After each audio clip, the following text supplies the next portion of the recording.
Ils sont indiens, mais ils meurent en Ukraine pour la Russie. Agriculteurs, chômeurs, employés de restauration aérienne, ils ont tous été recrutés par Moscou pour aller se battre en Ukraine. Mais le problème, c'est que ce n'est pas toujours leur choix.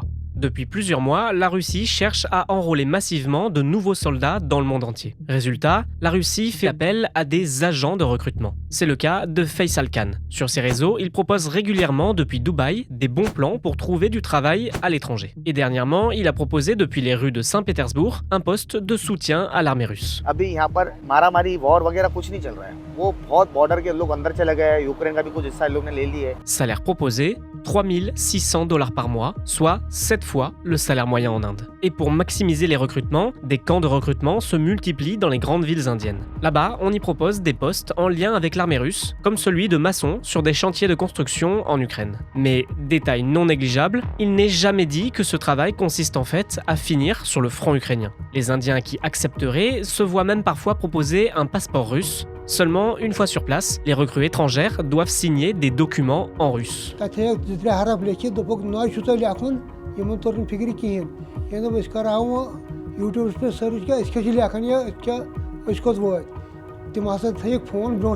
Ils viennent en fait de signer leur enrôlement en tant que soldats dans l'armée russe, rapidement envoyés dans des camps militaires. Ils sont entraînés au maniement des armes avant d'être envoyés au front. Même s'il est difficile de chiffrer le phénomène en Inde, on compte déjà plusieurs dizaines de personnes concernées et le gouvernement indien vient d'exiger qu'une vingtaine de ses concitoyens, encore coincés dans l'armée russe, soient libérés. Comme l'Inde, le Népal voisin est aussi confronté au problème. Et à Cuba, 17 personnes ont déjà été arrêtées pour avoir des liens avec des réseaux russes de recrutement illégaux.